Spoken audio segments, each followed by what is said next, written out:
Leve Palestina och krossa sionismen. Leve Palestina och krossa sionismen. Leve, leve, leve Palestina. Leve, leve, leve Palestina.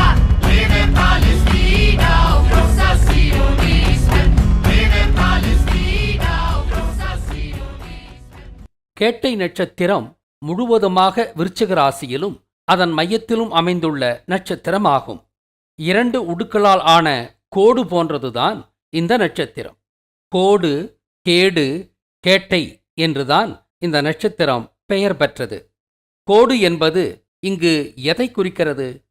கோடு என்பது பொதுவாக மலைத்தொடரை குறிக்கும் சொல்தான். குமரிக்கோடும் கொடுங்கடல் கொள்ள என்ற சிலப்பதிகார வரி இதற்கு ஆதாரம். ஆனால் எந்த மலைத்தொடர்? அதைச் சொல்லுவதுதான் இந்த நட்சத்திரத்தின் சமஸ்கிருத பெயரான ஜயஸ்தா என்பது.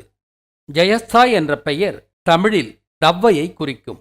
ஆனால் தவ்வை என்பது காந்தாரி, சீதை, துர்க்கை ஆகிய மூவரையும் குறிக்கும் என்று ஏற்கனவே விழியம் செய்துள்ளோம். பிராமணனால் ராமனின் மனைவியாக சொல்லப்படும் சீதை மேற்கு தொடர்ச்சி மலையில் ஊட்டி பகுதிக்கானவள். சகுனி மற்றும் திருதராஷ்டிரனின் மனைவியான காந்தாரி மேற்கு தொடர்ச்சி மலையில் கொல்லம் பகுதிக்கானவள். பரசுராமனின் மனைவியான துர்க்கை மேற்கு தொடர்ச்சி மலையில் உடுப்பி பகுதிக்கானவள். இவர்கள் மூவரின் கணவர்கள் தமிழருக்கு பேரழிவை ஏற்படுத்தியவர்கள் மட்டுமல்ல, இவர்கள் வாழ்ந்த இடங்கள் என்பது மேற்கூறிய மேற்கு தொடர்ச்சி மலைப்பகுதிகள்தான். ஆக கோடு என்பது இங்கு மேற்கு தொடர்ச்சி மலையைத்தான் குறிக்கும். அதுதானே இராமாயணப் போர், மகாபாரதப் போர் மற்றும் கலவரப்போர் நிகழ காரணமான மலைத்தொடர். ஆக இந்த நட்சத்திரம் அழிவை குறிக்கும் நட்சத்திரம்தான். திருமால் காலத்தில் பரசுராமனோ துர்க்கையோ தவ்வையோ இல்லை என்பதால் தவ்வை மற்றும் ஜெயஸ்தா என்ற பெயர்கள் பிற்காலத்தில் பிராமணனால் இடப்பட்ட பெயர்தான் என்பது தெளிவு. தவ்வை என்பது 7ஆம் நூற்றாண்டில் பல்லவ ஆட்சி பகுதியில் பிராமணன் உருவாக்கிய அழிவின் உருவகம். அதை வழிபட்டால் நமக்கு நாசம் உண்டாக வேண்டும் என்ற எண்ணத்தில் உருவாக்கப்பட்ட உருவகம்தான் இது. இதன்படி கேட்டை நட்சத்திரத்தை திருமால் ராமன் மற்றும் சகுனியை குறித்தே உருவாக்கியிருக்க வேண்டும்.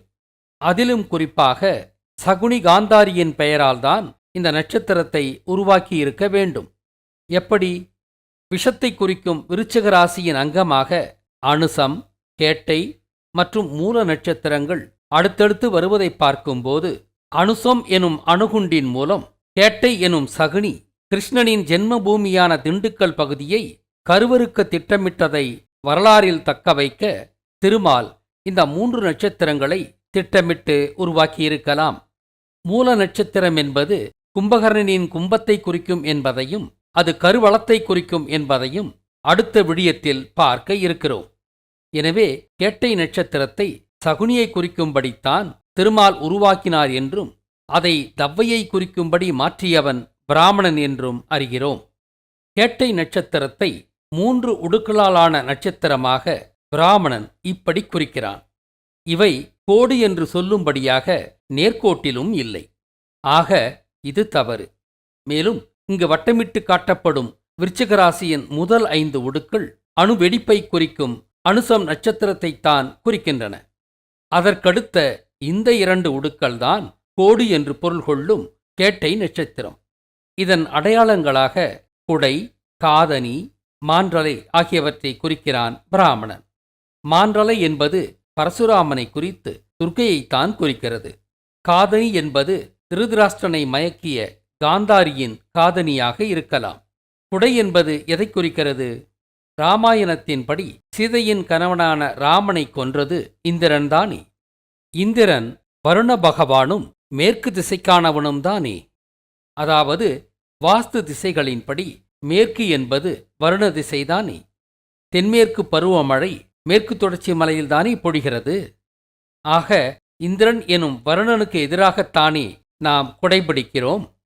பிராமண கப்சா கதைப்படியும் இந்திரனுக்கு எதிராக கோவர்தன் மலையை குடையாக பிடித்தவரும் கிருஷ்ணன்தானே.